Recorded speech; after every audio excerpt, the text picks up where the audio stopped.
Hello, everybody. I want to welcome you to Compass Games Live, episode 60, the big 60. Actually, it's an episode number that I'm just under in age. I'm 57, going to be 58, so I'm feeling a little better that the episode numbers are now higher than my age. I feel a little bit younger tonight. Also, I'm sporting trying to show support for some content creators out there, so I've dressed in style for y'all today, hoping it's going to help with the show. I figure if I dress the part and get the blue halo going behind me, it's going to help with this pre-order announcement that we're going to have tonight. So it's all part of the master plan, and I'm going to stick to that story. We're going to see how it goes. No, it's great to have you all here today. Appreciate it. We're definitely going to be covering a new pre-order title tonight. We're going to do some check-ins before we get to the pre-order. We'll save that for last, actually, tonight, and we'll try to catch up with your questions and your feedback as well. And looking forward to getting started. So with that in mind, let's go ahead and do that by visiting our project release schedule. So we're going to have an update to it. I just got off the line with Bill Thomas, and yes, next will be Defending America. I'm going to zoom in here because you cannot see this screen, I'm sure, so we'll make it a little bit bigger. We're going to focus on the left area here. So Defending America and Grenada, Last Stand of the Moors. I am going to update these two dates. We're going to push them both out around 12 to 15 days. So Defending America is going to be more along the lines of end of the month, and Grenada will hit more along the lines of middle of August. Of course, next week, next Thursday night, when Bill and Billy Thomas join us, the schedule can always change again or something can push up. But overall, you can see NATO is now in the recent releases column over to the right, and no change in the schedule otherwise. So we're trying to stick with the two releases per month. The only exception is in August, we've got a lot of stuff log jammed for August because we don't count reprints, we don't count Paper War issue releases as part of those two new titles per month generally. So we'll have we'll have Bill on next week, but definitely look to see Defending America. Also, it's going to be coming to Kickstarter very, very soon. I'd say probably in the next few days. It will be our next Kickstarter, and that's another reason why Defending America is going to be pushed out a little bit, because we haven't got the Kickstarter started yet. And usually when we do a Kickstarter, that typically means the game's going to be shipping, about a month or less after that Kickstarter ends. So hopefully everybody who doesn't know much about Defending America, you'll see it on Kickstarter in just a few days.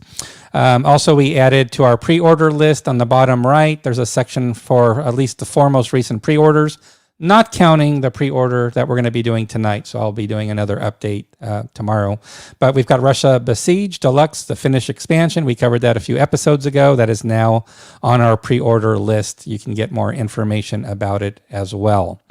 Want to tip my hat again, and also I've reached out to Mark Ruggiero and the folks over on Compass Games Enthusiast Group. We're going to try to get both of them on for a future show of Compass Games Live, and I want to congratulate them. They've hit the 800 member mark. You can see we're now we just tipped over 800 today, so that's a big accomplishment. So congratulations to them.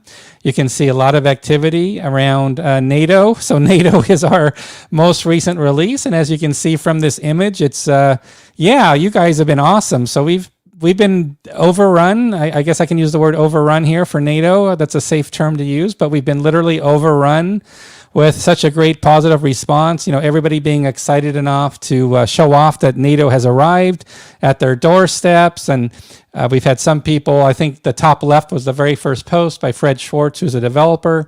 So we're really excited to see that a lot of folks have received NATO. Hopefully you had it in time for the July 4th weekend, so you have a chance to go through and they start digesting the rules to get ready to play the game.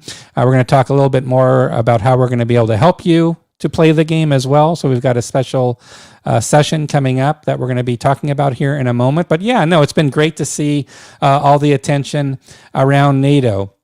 And what I'd like to do now is for our Learn to Play session, I want to first talk about a tournament ladder that we've got going by Jack Stalika.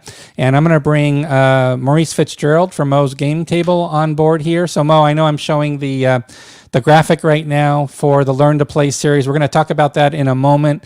But if you can give us maybe a quick update. I understand, I think today was the start of the tournament, the Ladders tournament that Jack Stalika has created on behalf of Compass Games.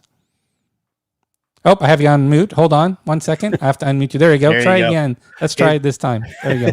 It's actually underway right now. It's the Mike and Mike show right now in the Compass Discord, as the Ontario Mike is playing the Ohio Mike, and it's a barn burner from what I understand. I've not been able to check it out yet, but they're still going.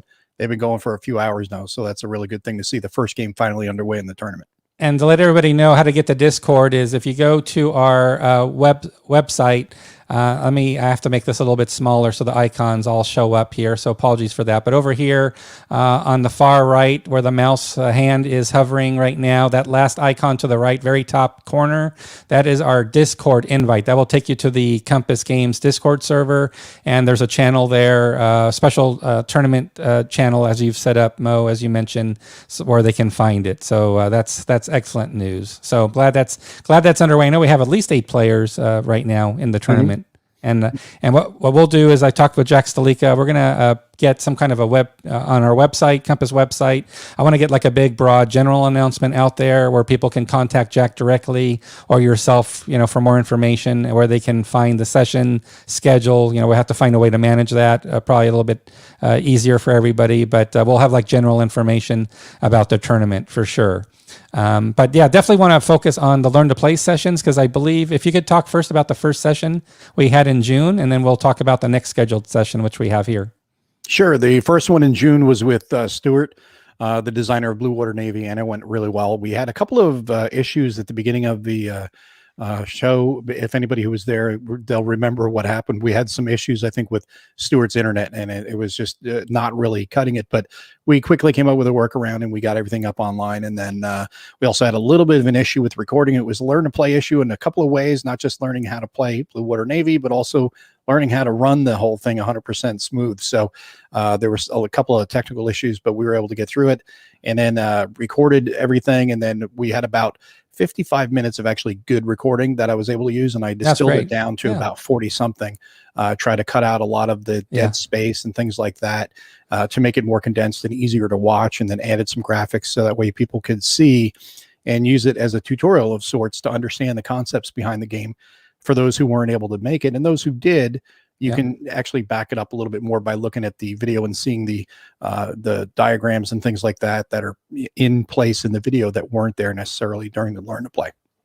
Yeah, we've posted, I know we've posted, if I go to Blue Water Navy, I believe we will find the video there. So let me just go there as an example. I want to test my own memory bank here, but I believe it's near the bottom. Yes, Learn to Play. So here's your Learn to Play session. So if you go to the Blue Water Navy page, we've got it hosted there so people can find it pretty easy. So that's really exciting news about the first, and it was a great learning experience, and you did a great job with recovery of what works and how you could improve it even and get the recording to work, which is great. So I think we're in good shape for our second session, and maybe we can talk a little bit about what the next session is going to be this month.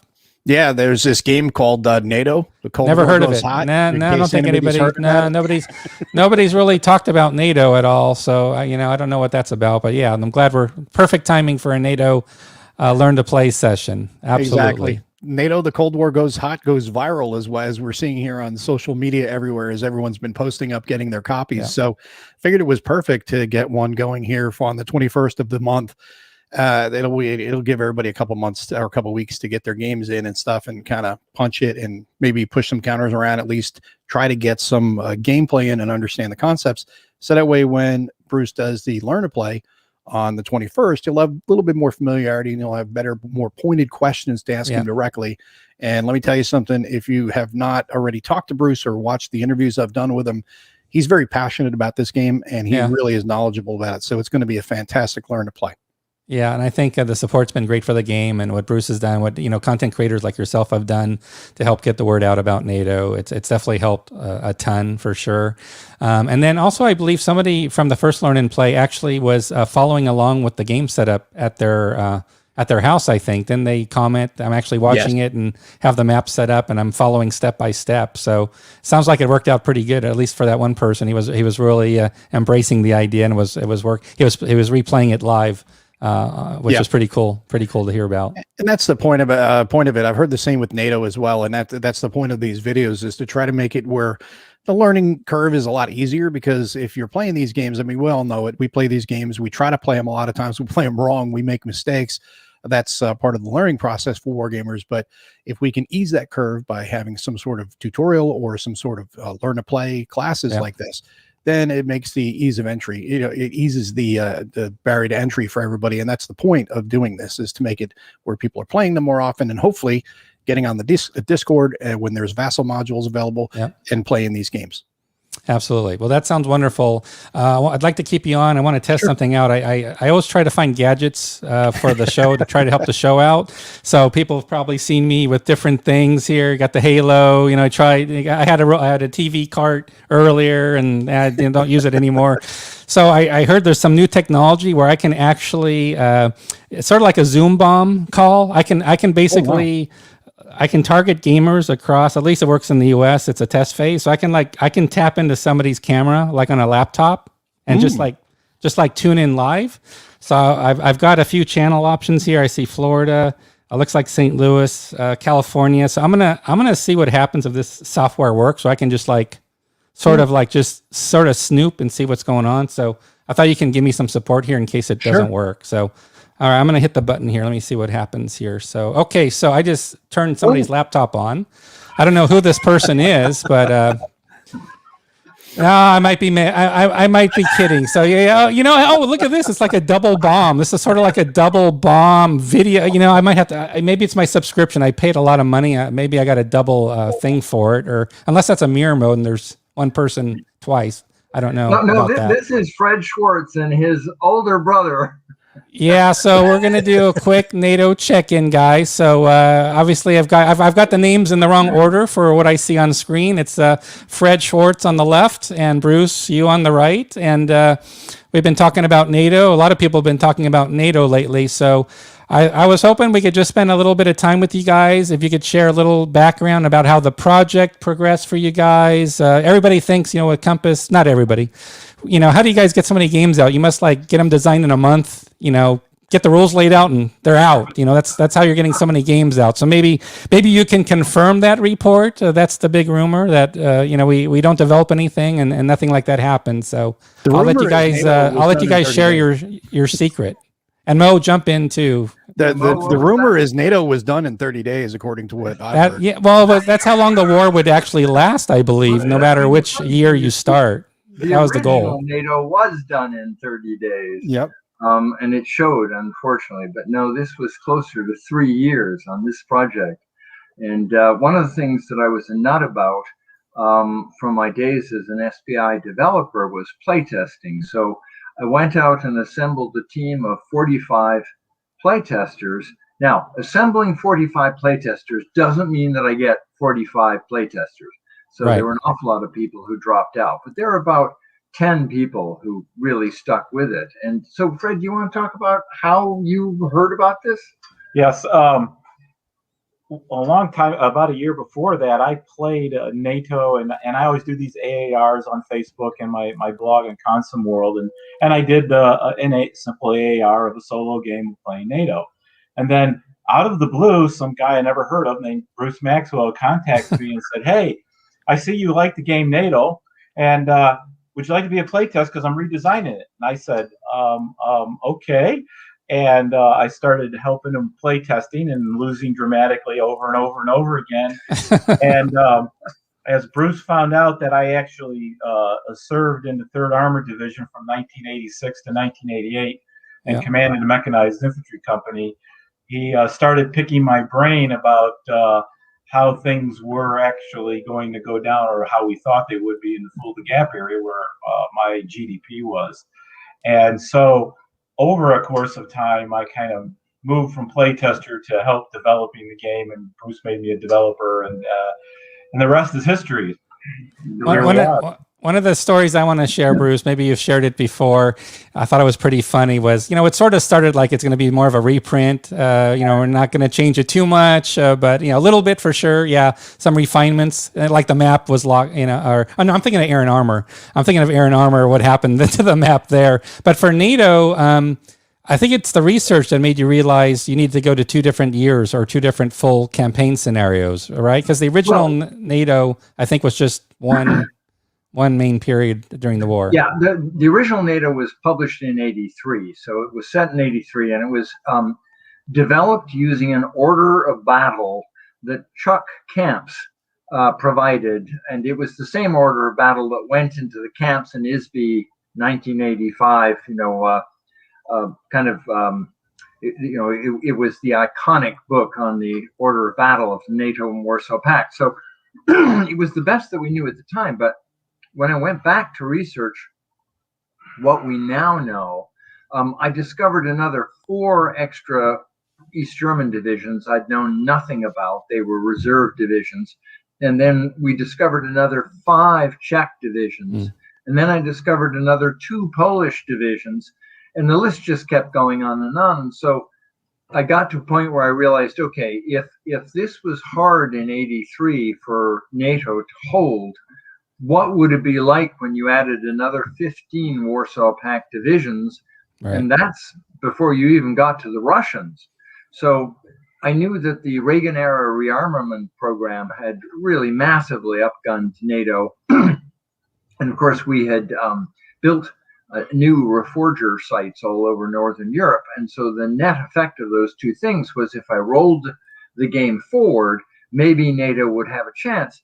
The wild thing is when we actually started to play it, NATO didn't just have a chance. It was incredibly hard for the Warsaw Pact to get to the Rhine.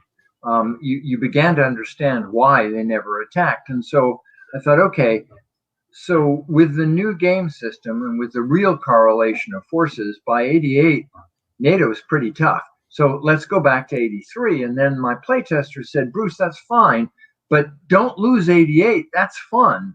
So, it just kind of organically grew that we said, well, all right, we've got the OB for '88. We've developed all the pieces. We've developed the scenarios. Let's just see what they look like in '83.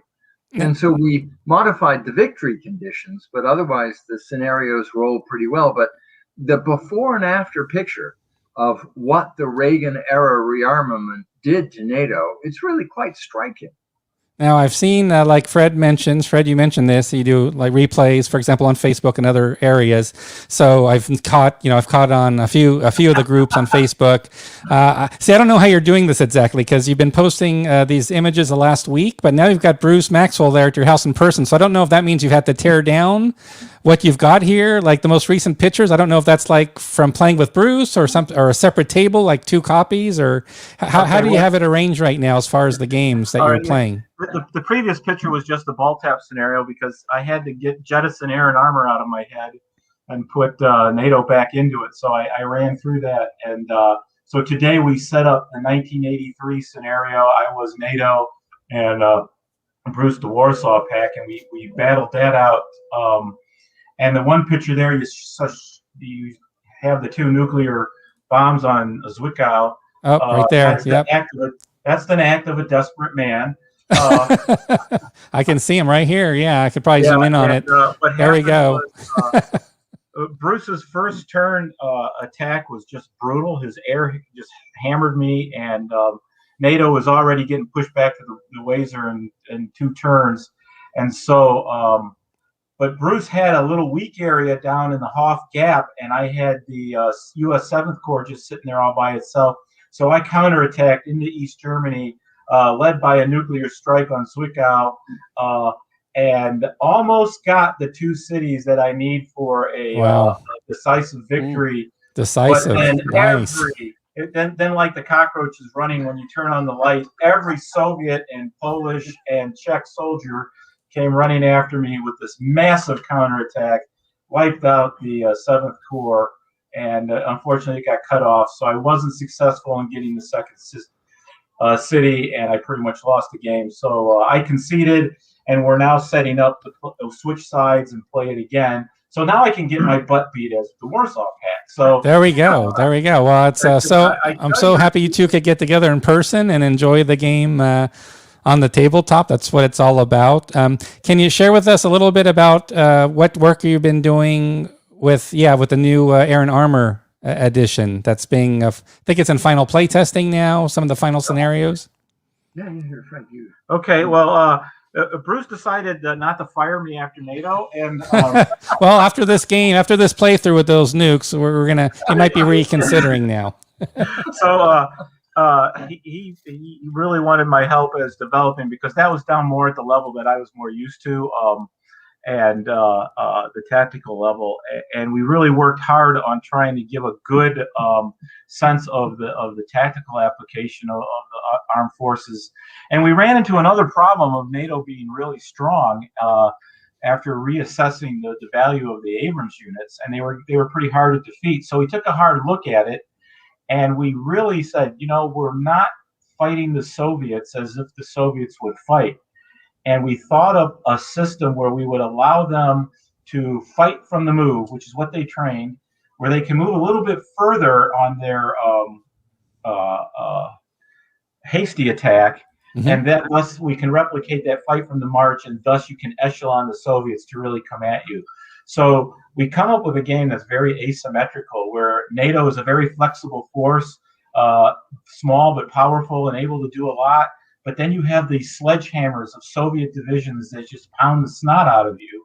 And if you can properly echelon them, we've come up with a game that really recreates that. And so that was the one big thing we did in Air and Armor. The second thing was Bill Thomas required that it have a solo system. Right. And Bruce was. That was you, Fred. I heard you're the one that came up with that solo system. Bruce was a little perplexed because, but I had thought about it for some time, since about 1987 when I bought my copy in the PX at Hanau, Germany. Oh wow! And I never really got to play it because you can't really play Air and Armor by yourself because you don't know what the other guy has, right? Well, yeah. I can fool myself pretty easy. So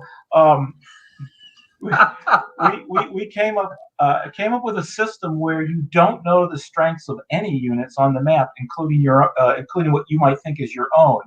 And I justified that by going, a real brigade commander in the TOC, he's only getting information that's being fed to him by his subordinates, and it may not be accurate. They may say they're at a certain place, but they may not be there yet, or they may not be in the strength that he thinks they're in. And so that brought the tension back into the game for a solo game. And what's really interesting, I like to say this, one of the things that people have always discussed in wargaming is how you do Jackson's Marks at Chancellorsville. Well, now you can, because you can fool yourself into thinking you have a whole Abrams battalion on the right flank, and when you roll on the table and you find out there's nothing there, and the enemy comes pouring through just like Jackson did. So you can do that now in Air and Armor. And Bruce liked it so much that he put a blurb in the rules that he recommends that players play using the solo rules face to face, so you can really drive yourself. That's a really cool idea. With the tension in it, and it does turn out that it's a real exciting game, either against somebody or now you can actually play it solo. And I found now that it has become my favorite solo game, because I can actually line up Soviet divisions and have them charge at American units and whatnot. So yes, that's what we've done. And Air and Armor is coming along real good.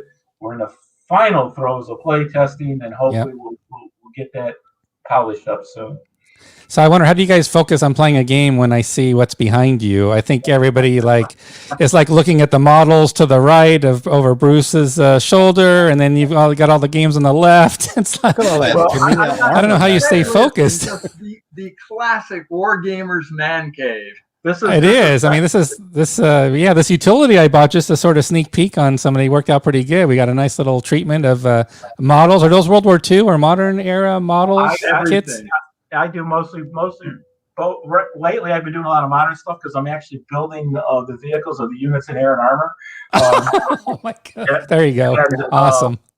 But I also, my wife says I'm a hoarder, and I have no idea why she says that. I have no idea. Hoarder? Why would she say that? That makes no sense. Everything's very neatly stacked, I think.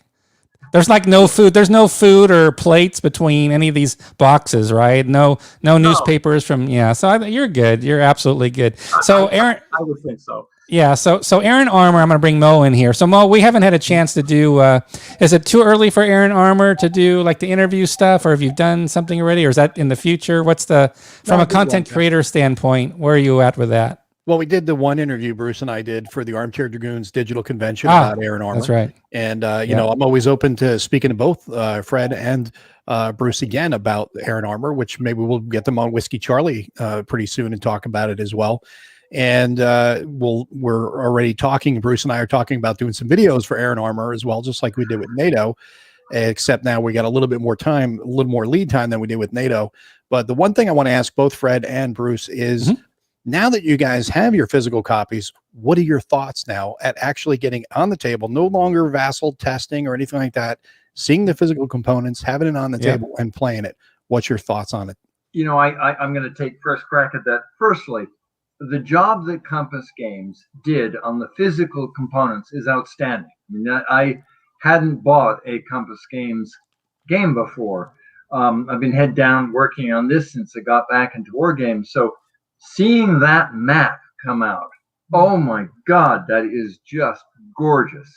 The other thing is we've been working so hard on these games, playtesting over Vassal, that it was strange to approach the map from a different angle than the angle that you only see in Vassal. And so it's been kind of almost like entering an alien world to actually play a war game face to face on the other side of COVID, but it's just an immense amount of fun. So just incredibly gratifying. And I very deliberately didn't open the game and didn't play it until I could get up here with Fred. Oh, so neat. This is my first, you know, actual face-to-face board game with NATO, with Fred. I hope you post more photos like on Facebook or wherever you decide to post, Fred. It's going to be fun watching you guys play another scenario, another round, switching sides. Here I am, you know, breaking through to the Rhine, and what does he do? Right up the Hofcap and nukes me. I mean, God, I didn't see that coming. You know what? A true developer, no doubt. You didn't want him to nuke you. Wait, hey, Bruce, I didn't tell you, but I have this secret for breaking the game. Here's an interesting question, because you were doing so much play testing and the development of it. Have the rules become second nature yet? No, we were looking up rules.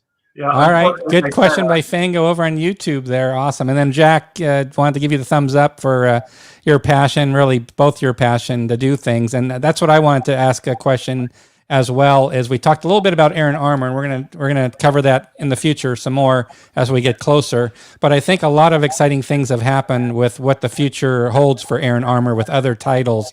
So I was hoping you, Fred, and Bruce, you could share with the audience. They only know about Aaron Armour, really, just the one being worked on now.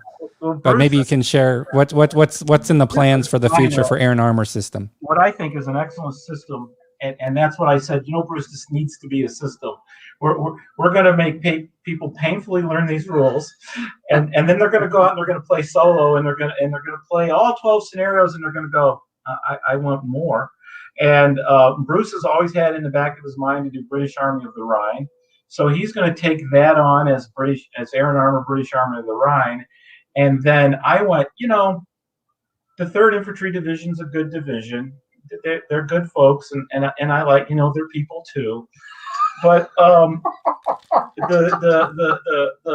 great 3rd Armored Division that stood in the gap isn't part of Aaron Armour, and it needs to be. So I talked to Bruce, and I says, do you think we can talk Bill Thomas into letting me design Aaron Armour 5th Corps?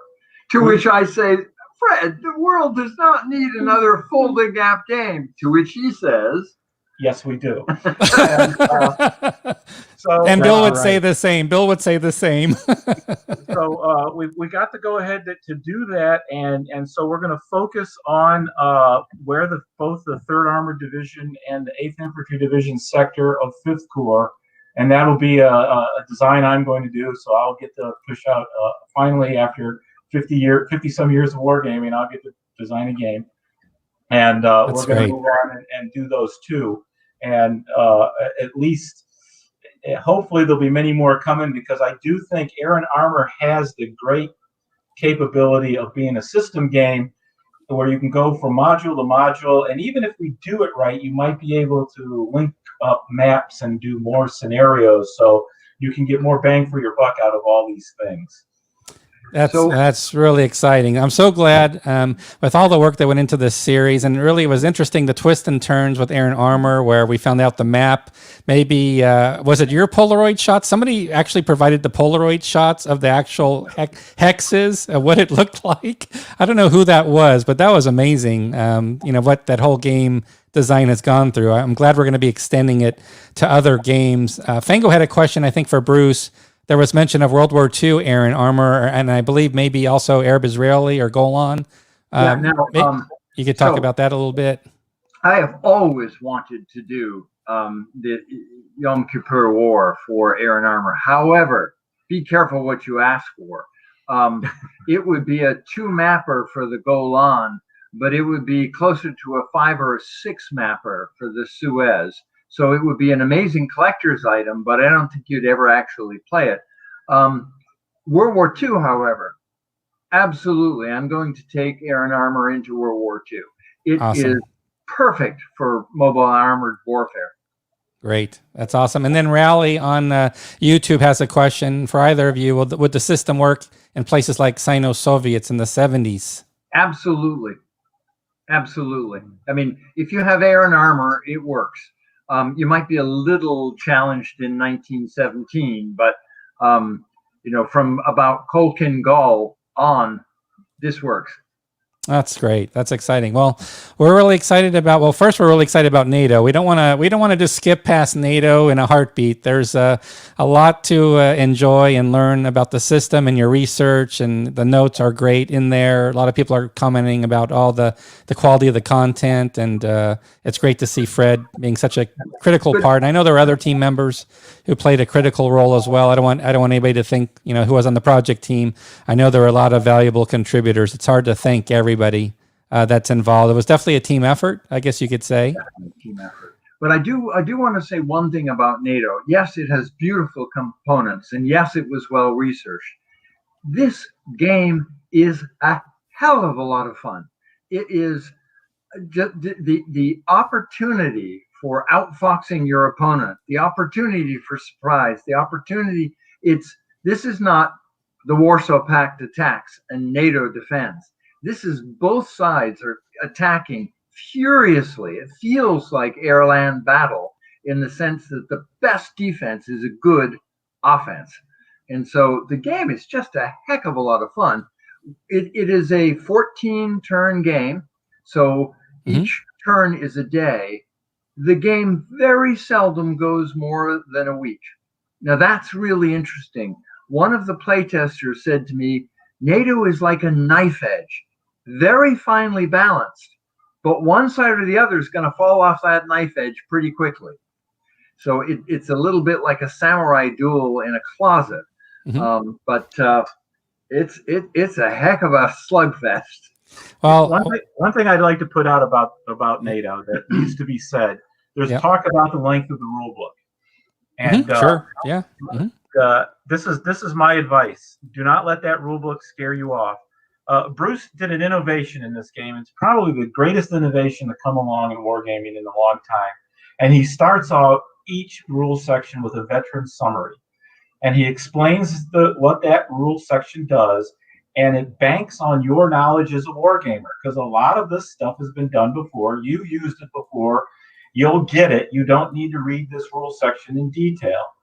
Or it will tell you, yeah, this is a little different. You need to read it in detail. So I hadn't played this game in a year. We've been doing nothing but Aaron Armour. So when I ripped open the cellophane and pulled out the rule book, all I did was read the veteran summary, and I scanned the sections that he told me that I had to read. And then I set up the wonderful ball tap scenario, which only takes a few hours to play. It's so quick, it's so small, and you can do it solo or with a buddy, and try to take over Denmark. And it exercises every aspect of this game in just a handful of counters. So read the veteran summary, read the sections you need to read, and then play the ball tap scenario until you dream about it. And and then you're ready to move on to bigger and better things. The challenge in NATO is not the rules. The challenge in NATO is how to do either air-land battle of the late 1980s or active defense of the early 1980s or the steamroller echelon attack of the Soviets. And if you fight by doctrine, you have a good chance of winning. If you don't, well, good luck next time. You'll end up facing a nuke and moving on. And but don't let the charts and the rules intimidate you. Yeah. Each section alone is not difficult. It's piecing it together like a real commander that makes this game a challenge. Yeah, I think it's an excellent. So good question. What's the play time for a 14-turn session? So if you were to really play all 14 turns, probably about an hour a turn. I mean, it could take up to 2 days to do that. Fred and I started playing around 11 today, and the game was over by about 5. Oh, yeah. So 6 hours. 6 hours, less than half a day, about half a day. With a break for lunch. Yeah, and we had a break too. We tested out the video connection. We took a few minutes on that today, so that took away some play time. I mean, for the most part, this game is a single sitting game. Yeah, but a lot of so to Fred's point about the rules, Dan's, a lot of people have the game now, right? So they're actually able to comment what their opinion about the rules is, and Dan's echoing your comments and sentiments, Fred. Also on YouTube is Henry. Henry is saying yes, he'd rather have those details in the rule booklet, and that's definitely your approach, Bruce. Is you're very meticulous to be comprehensive. I think you even said there's going to be no clarifications needed or no holes, no big gaps. I'm covering which is really quite I could never make that statement just knowing what I know about so many games that I've seen, because there's always something somebody does you don't expect, but you're so thorough and comprehensive. And they're really in here real quick, if I might. Yeah. Mm-hmm. The one thing I want to say is Fred hit on this, and it's very true. The innovation about having the veteran summary. I think that is something that needs to be in all rule books going forward, because that would expedite learning all games a lot faster. Because how many times do you need to read about Zox? How many times do you need to read about supply? When primarily the rules are all going to be, very similar across all game systems. Just give the veteran summary and say, this is the one difference that you're used to aside from a standard Zoc. Once you get that, you're good. Move on to the next section. It would expedite people learning, which is kind of dovetails into what we were talking about with the learn to play, about getting people to learn how to play these games faster, to get them on the table faster and enjoying them faster. Yeah. Henry had a comment that flashed a little earlier, and he absolutely got it when he said, I would rather have, that's it. That comment, that is my rules philosophy. If I've done my job well, the sequence of play in my games is extremely complicated. The key is you're not using most of it most of the time, but it provides the structure to manage all this complexity that you've got. And between the sequence of play and the charts and tables, they should carry almost all of the game without you having to look up rules. And then I write the rules to be a reference book. So when you go hunting for the thing and you really want to know what happens at the intersection of, supply and a paradrop, well, okay, we're covering what happens at the intersection of those two pieces, but you don't have to wade through all that until you really need it. And the other idea is to make sure that you have a rules reference in both supply and paradrop. So wherever you look for it, you find the damn rule. You're not hunting through, God, where did he put it? You can go anywhere where it would logically be. Makes for a big rule book, right? But it makes it very easy to find the answer you actually want to find, because I hate having to scroll through rules looking for an answer. And we carried that philosophy over into Air and Armor. If you recall, the original Air and Armor had a standard game and an advanced game. That makes me, I throw fits and I get on the floor like a 5-year-old pound when I have to deal with 2 rule books, because lo and behold, every time I pick up a rule book, it's the wrong one. And then I have to go find the other rule book, and it just drives me nuts to have 2 rule books.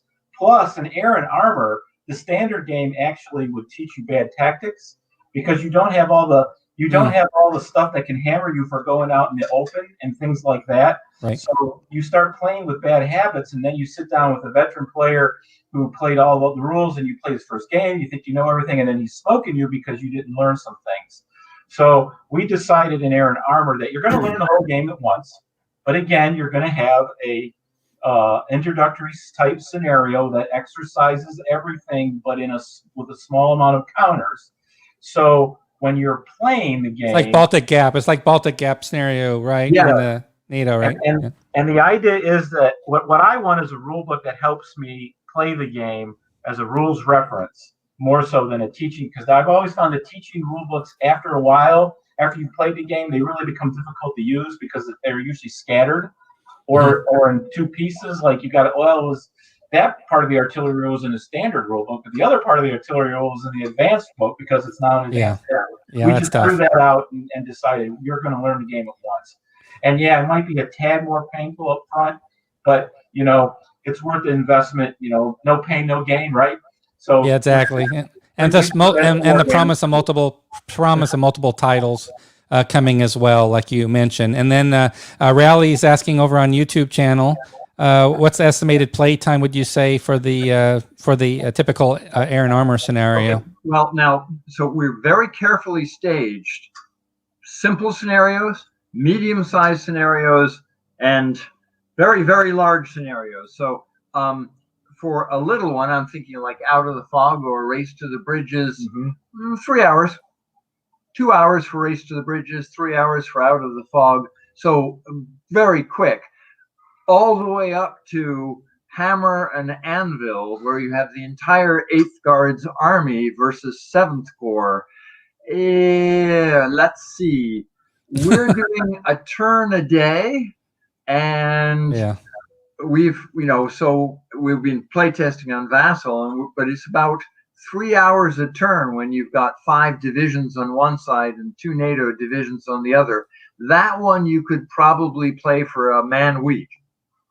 So you've got everything between 2 hours to 7 days of playing. Well, one thing about our play testing is Bruce and I end up talking a lot about things, so that does slow down our play. But we have found that Hammer and Anvil played a little faster than we thought. Yeah, and that is because we have the processes integrated, so we're just playing. I don't think we refer to the rules at all anymore in Air and Armor, and so I think if you play all 12 scenarios in order, by the time you get to Hammer and Anvil, it will move a little faster than what we're doing right now, because we're also involved with, talking about things and about life in general and solving the world's problems in the middle of the game. But, that's how playtesting goes. But yeah, exactly. I think Air and Armor plays faster than what we thought it would be after we got into it.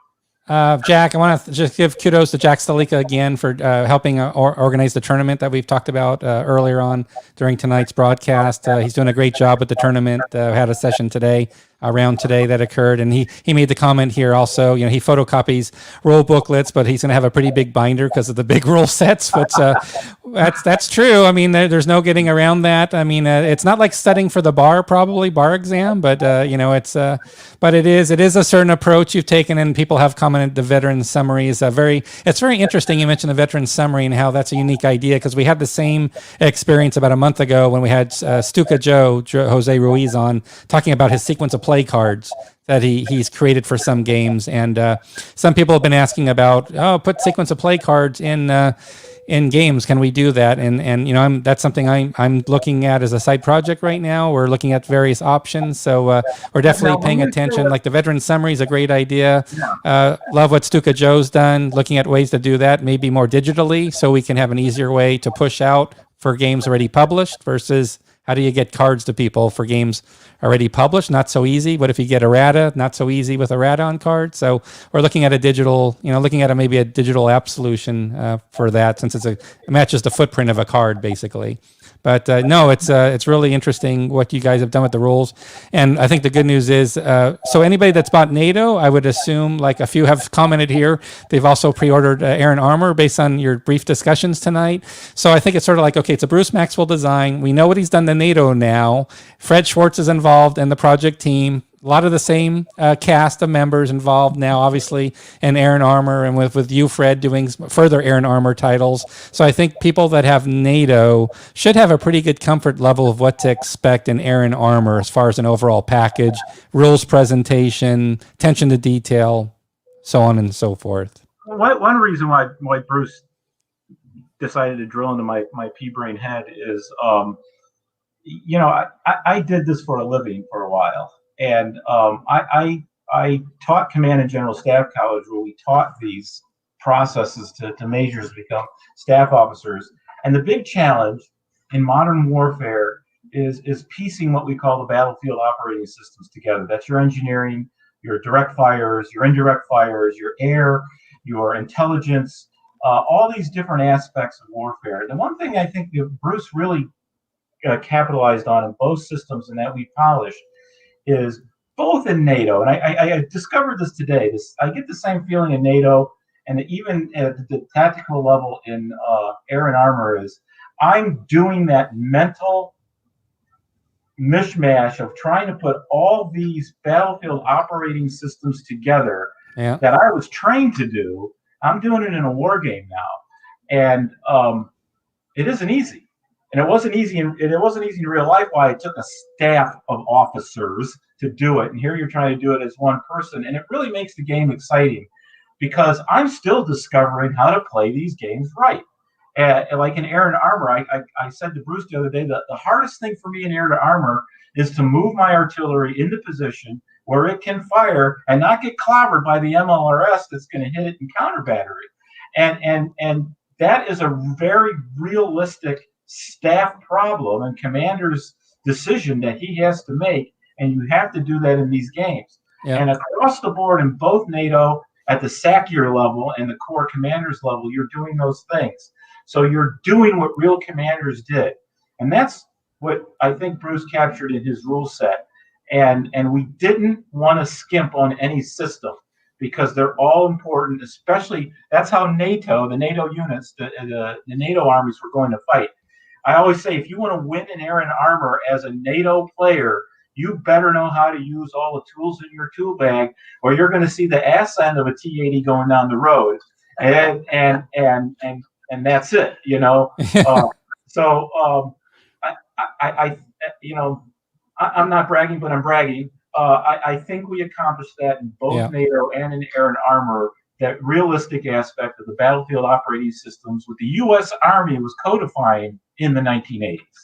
Well, yeah, I agree. I think what you've done with NATO, you and the project team, is you're now taking us gamers on a journey with you, with all the work that went into that game, and of course it's a very popular topic today. Cold War has really taken off again with all the games, but I think really what's happening, you've just taken everybody on this journey with the new research and the thoroughness and the veteran summaries, and again, it's a very popular game. I know a few 100,000 copies sold, as you mentioned, Bruce, back when it was first released. So I think people are just really, like myself, just discovering the game as they get it. And just, it's a lot to unpack. And I think that's why I'm glad we have Mo and others involved in content creation today. And we have video and other means where we can really unpack all these fine details. And there's a lot of layers to NATO. There's a lot of layers to Air and Armor. There's a lot of unpacking to do. That's why I'm glad, as I'm showing here, for those, then thanks for those that have ordered NATO and Air and Armor tonight. The Learn to Play session's coming up on the 21st this month with Bruce, of course, to help everybody. Yeah, and I'm sure there'll be a lot of talk about the game. I'm sure people will have tried to play the game themselves, perhaps even, and there'll be some good exchanges there. But I know that the goal is to really teach people for the first time who haven't played it yet about the game. But I think it's just great timing. I'm so glad that Mo came up with this idea for the Learn to Plays. It's going to be great for Air and Armor as well, and other titles. So I just want to say hats off, and I'll let Mo give you before I do a final comment, Mo, I'll give you any parting shots you want to throw at Bruce or Fred before we close the session. I think they just did an amazing job with this. It's been a real fun experience to work with you, Bruce, on some of the content we've created so far for NATO, and I look forward to creating more as well as stuff for Air and Armor in the future. And I really look forward to the 21st when you're going to do the Learn to Play, and I think that's going to be a lot of fun because people will not only get a chance to listen to you talk about the game and learn how to play the game, but I think they're going to be infected by your passion for this game. This project is just really infectious with you. You love the subject matter. You're really into it, and you know it really well, and you know how to translate it into a game, as Fred was explaining. Get you to distill it down to the things that a commander would need to do without overcomplicating it, like a real commander would have to deal with on the ground, and give the gamer as close an experience as possible to that, which I think is fantastic. That's the mark of a fantastic design. Yeah, and I like what David says here. You know, it is a big commitment, and the only thing I feel bad about tonight is it's a big commitment made by a lot of people that aren't here in these little squares of this broadcast. I mean, I know that Fred and Bruce have a lot of people they'd want to thank, and I got to follow along the whole journey of the development for NATO, and it's amazing, you know, all the things that you know. The artist deserves a lot of credit. Yeah, Bruce Urian, the artist, and it's just a team. It's, you know, what I like about this industry is the team effort involved, you know, that happens. And like I said, yes, development definitely happens at Compass. It's needed. It's we know it's needed for every project. It gives us more confidence about every game we put out. And one thing I want to end on is NATO has become, or is quickly becoming, the top seller for Compass this year. For all our releases so far, that NATO has surpassed basically everything, which might not surprise a lot of people given how viral it's gone. So I'm sure Bill will mention next week, a week from today, he'll talk about how NATO sales are doing. But again, it just makes us happy because it means it's a really good game that so many people can enjoy. I mean, sales is one thing; it means we can produce more games, and I think what it really means is. Fun is everything. Yeah, well, it gives people more confidence. I think what we want to distill in people with these broadcasts, asking questions, the give and take with our customers, is we want people to have this confidence of what's going into these projects. There's nothing greater than when you place that nuclear mushroom counter on the map and looking at the face of your opponent going, I can't believe you just did that. Yeah. So to remind everybody, we had the nuclear markers placed by Fred earlier today. So good Lord. And then he advanced into it. So I nuked Zwickau back. Oh boy, you guys are horrible. Just out of control. He got double nuked. Out of control.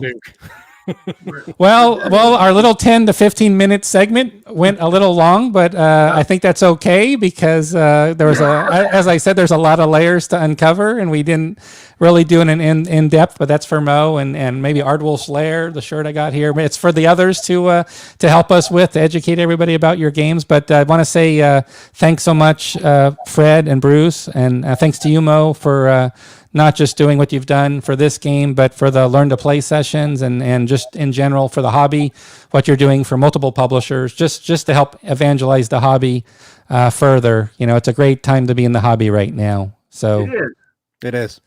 All right. Well, I'm going to let you guys go because I actually have a pre-order announcement to do. So we're gonna jump on that real quick. But thanks for jumping on. I'm glad my little webcam spy cam trick worked tonight. A lot of people were worried. A lot of people were getting dressed. I saw the comments. They said they weren't wearing pants. I mentioned a few cities just as a curveball, and I think I scared a few people. So yeah, we'll see about that next time. Take care, guys. Have a good night. Enjoy your game. We'll look for updates. There's the game right there. We'll look for updates on Facebook. Okay. All right. Take care. Bye, guys. Thank you, Mo. Thank you, guys. All right. Well, I hope you guys enjoyed. We did want to check in with Fred and Bruce. You know, they did just a wonderful job with NATO. I know a lot of you have ordered the game and might have questions about it. So I thought it'd be a great opportunity to bring them on tonight to talk about the game as well. Obviously, what I'd like to do now, and I know we're running a little bit over as well, so we want to sort of make some quick work of this here. But I'm very happy and pleased to announce that we have Schnell Boats is now available for pre-order. So this is a solitaire game by Joe Carter. And you'll know him from Devil Boats fame. So Devil Boats was actually, Bill Thomas mentioned Devil Boats. Well, we talked about it, Devil Boats a lot, to be honest, in the last few months, getting ready for the release, because the pre-orders just went through the roof on the game.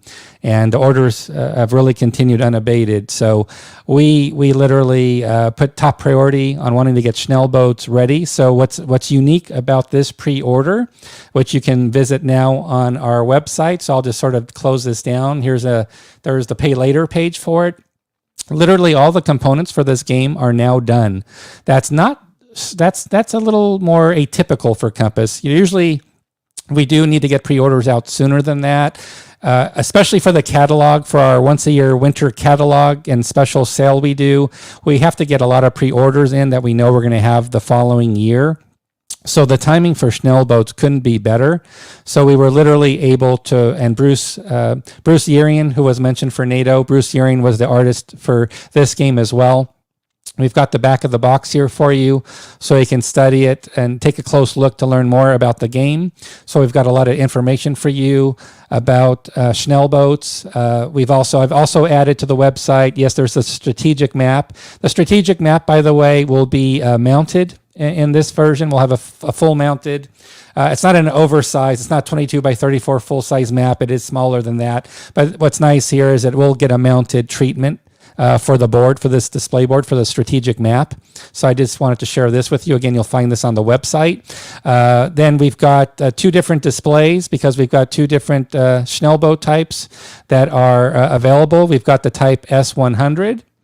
So we've got that one, top side and interior view for you. And if you're familiar again with Devil Boats, this will be very familiar to you as far as how that works. Then we have the Project 5B Tragflugeboot, which was an addition that was added by Joe to the game. We were really excited to be able to add that. And we actually have dedicated booklets to really is the whole narrative and tables and how you play the game. There's dedicated booklet treatments, charts and tables for each of these two different boat types. So again, obviously the type S100, and then also we've got the Project 5B boat as well. So lots of information. I just provided just the front of the 5/8 counter sheets, not the back sides. There definitely is a back side to the counter sheets. I could probably zoom in here a little bit for you just to give you an idea. And again, you can do this on the website as well. But yes, we just have the front sides of both counter sheets here for you that you can take a look at. Again, as you'll notice here quickly, this is all finished artwork. So literally everything is done. We're just doing a final check on the booklets, but the booklets are fully laid out. I can go to the booklets now, for example. So here again is a Schnell boat, and I'll zoom in here on Schnell Boats just to give you an idea about the introduction of the game. So again, it's focusing on the time period of 43 and 44 in the English Channel. June 43 through June 44. I do know it's split up into short, medium, and long-term campaigns. So the starting date is different. I think the shortest campaign starts in February of 44, and then it ends in June. And then we've got longer scenarios that will start in 43. So there's basically 3 time references for the campaigns, the short, medium, or long-term campaigns. And then, of course, you're deciding on which Schnell boat that you're going to be using for the campaigns. So again, these are the rules here. And again, the rules are quite compact. So I'm going to go to let me show you just a 2-page at a time view here. Starting with page 1, we've got the cover. So again, not many rules, because again, it's going to show up in the charts and tables booklets. That's the way Joe's designed the system, which I know Legion War Games did a game in a similar format where you follow the narrative, you're following the tables, resolving the actions, and that builds the narrative for play. So you can see here from the rule booklet, it's not many pages. It really ends, we're at page 12 and we're already at the game credits for like the core rules to the game. But that's because you can then go to these separate booklets. We've got the S100 Schnell boot and then the Project 5B I mentioned. And when you're playing the campaign, campaigns, you're going to be actually going through these booklets. And this, again, anybody who's played Devil Boats, and we've also decoupled the rules from the charts and tables. So there's not like a mishmash. We have a clear delineation. The charts and tables booklet's dedicated to the gameplay, and that rules is that separate reference. And that's why it's only about 12 pages long. But this will take you through all the campaigns for that particular Schnell Boat model. And the same also, here's the Project 5B as well. So just want to share that with you. Again, we're really excited to have this game available. I did chat a little bit with Joe earlier, asked him, what are the finer points of Schnell Boat? For those that have Devil Boats already, what are the key aspects to the game worth mentioning? And regarding Schnell Boats, there's a few points I do want to mention. First of all, it's the first solitaire war game published covering German torpedo boats. So I believe Jacinto, I don't think Jacinto did the S boats. I think they did the PT boat. So I don't know either. I can pretty much confirm with Joe Carter. I'm not aware of a solitaire war game treatment of Schnell Boats at all, covering 43, 44. As I mentioned, the campaign game has 3 different starting points. So short, medium, and long-term campaigns. And the play time is about half that of Devil Boat. So if you have a frame of reference with Devil Boats, it's going to be about half the amount of time. And then for Squadron Boats, numbers 2 through 4, you've got your main boat. But then for Schnell Boats, part of the Squadron Boats 2 through 4, they're going to have their own crew skill levels. So that's a change also that Joe's made for the game. And again, as I showed you already, I showed you the charts and tables booklets. You've got the 2 main S-boat types. You've got the S100 and then the experimental turbojet powered Tragflugel 5B. So that was a nice addition that was made to the game to add that second boat type. And I know a lot of folks are going to be enjoying that. And then it also offers somewhat of a different play experience because you can focus also on the convoy battles that occurred during 43 and 44. For example, with Schnell Boats, you'll have enemy tanker ships that can possibly catch fire.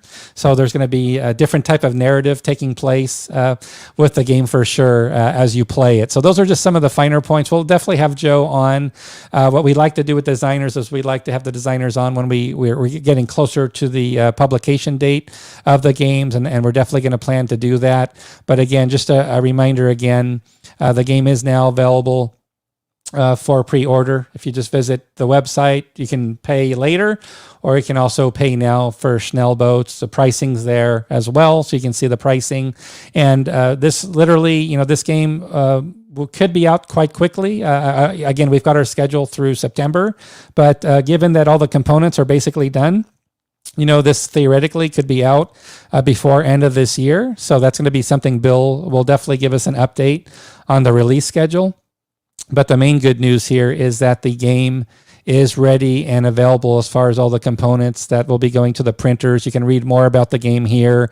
A huge list of components, again, very similar to Devil Boats, but again, we've got the mounted map board. I've got the 2 counter sheets instead of 1. Got the 2 different boat types, as mentioned, and the status sheets, etc. of the crew. So lots of material included in Schnell Boats, and we're really looking forward and happy to be able to announce this pre-order title. And again, we'll definitely have Joe on in the future for sure to talk about it. It does have the question was, does it have rounded counters in the game? Yes, it will have those pre-rounded counters, sort of like that punch board treatment of the counters. I know it's hard to see on the counter sheet, probably on the map, because we don't show. Obviously, there's no grid lines where you punch out because you wouldn't want to have any print or outline print. But yes, they have the rounded edges to them, and it's like punch board. Schnell Boot by Simulations Canada. I thought there was a SimCan game. I thought it was on PT Boats. But yes, thank you for mentioning that. And yes, Bruce Urian did a great job on all the graphics that you can see now on the website. It doesn't take up much table space at all, as Joe mentions. Thanks, Joe, for joining us for announcing your game tonight. And yes, the dry erase sheets are included like you had with Devil Boats. So somewhat of a unique component that we've included in the game because we thought it made the most sense to include it. It's just going to help with play. So again, we're really excited to we're really excited about NATO being released. We're really excited, with how Devil Boats did. Devil Boats is another big seller for Compass Games, and you want to strike while the iron's hot. We know people want to see this as a series, and Joe's been working on other games in this series. So we got Dog Boats coming next, for example. That will be the third game. But we've got to get Schnell Boats done first. So we're really happy to report not only the pre-order is now available starting tonight, but yes, the components, everything's pretty much done now. So it's just a matter of getting it printed out, getting it on our release schedule, and Bill will walk us through exactly when that will be, and then we'll have Joe Carter on for a future episode when we get closer to the release date, where we can really talk in more detail about the game for sure. So with that, I've looked at the questions here. I don't see any other questions. I hope everybody enjoyed the session tonight. It was great. Again, the Learn to Play sessions coming up on the 21st of July. We definitely hope you'll be able to check that out for NATO. Thanks for those that considered ordering NATO and pre-ordering Air and Armor. We've got a big runway for Air and Armor. I didn't get to the question tonight about would NATO carry over to other theaters. It's not something I've discussed with Bruce Maxwell yet, so I don't know if that might be off in the offing or not for NATO to cover other theaters, but I totally understand why that would be great to have something like that. So I'll definitely follow up with Bruce Maxwell about that. But again, we want to just thank you so much for your support. As always, we'll be back next Thursday. Expect tomorrow we will have a newsletter going out. Also, I did want to just share one last thing tonight before we go, and that is a Compass Expo is going to be coming November 11th through the 15th. And as I had promised, we have updated it. We're up to 38 early registrations. So we have our list of 38 who have registered. Also, we've updated here, and I'll try to make this a little bit bigger so you can see it. We've updated the sign-up sheet list. So this sign-up sheet list basically shows everybody's first choice, second choice, third choice, and honorable mention. And usually things in blue are where we have people as their first choice are teaming together and finding a match. So you get a blue highlight when you have like Bitter Woods tournament or Blue Water Navy. Also, I've already, because I know we're going to get a lot of people for it, if it's a designer doing a special event like Gregory Smith doing American Tank Ace, who's going to be at the Expo, Compass Expo, yes, of course he's going to have a dedicated table. We'll get people playing American Tank Ace. So I went ahead and gave that a blue highlight box as well, because I know it's definitely going to be played during the event. Bruce Maxwell will be attending, who we had on tonight. So Bruce will be there. I know he's planning to play NATO as well as some other titles. But yeah, if you just go through this list, it will help give you a good idea of games that are being signed up for. And again, you can sign up for any game from any publisher. It's an open gaming convention, November 11th through the 15th in Connecticut. So yeah, just play the games you're most looking forward to playing with others. Once you find a name of somebody you'd like to talk to about getting together and coordinating on a game session, that's why you'll find email addresses here disclosed in our attendee directory. So you can send an email out to those based on their interest, and you can go ahead and try to do some preliminary coordination of gaming sessions during Compass Expo. But definitely want to mention Compass Expo. We're getting close to 40 signups already, and we're not even in November yet. We're not close to November, so we'll surely hit 100 plus by the time we get there. But just want to make you aware of it. Please check it out from our website for more information. And we're really looking forward to getting together with everybody to celebrate the hobby for a few days in November. Should be nice weather also in Connecticut around that time. So with that, I want to thank everybody for joining us tonight. Again, a week from tonight, next Thursday, will be our next town hall with Bill Thomas and Billy Thomas. We'll get some excellent updates. I'm sure there's going to be a lot of information to cover. We'll be talking probably about NATO. We'll talk some more about Schnell Boats. We'll talk about other projects. We'll answer your questions about status of other projects as well. I didn't mention we've got 4 games going to the printers in the next week. So the pipeline is very full. In a very good shape for us. Really amazing what's happening behind the scenes, and we'll leave that to Bill Thomas for next Thursday. So again, I just want to thank everybody so much. Have a great rest of your week and weekend. If you have NATO, try to get it set up. Try to do that Learn to Play on the 21st. Check out the tournament that Jack Staleka is putting on, where you can play some Compass games, or at least watch them. Watch some fun competitive play like we had tonight. If you have time, Join us on the Discord channel in the Applebee's Lounge for our after hours party. We'll be there with Maurice Fitzgerald. We'll be there right now as we close the show. So thank you, everybody. Thanks for staying with us late tonight, and I'll see you in 1 week. Take care, everybody. Bye-bye.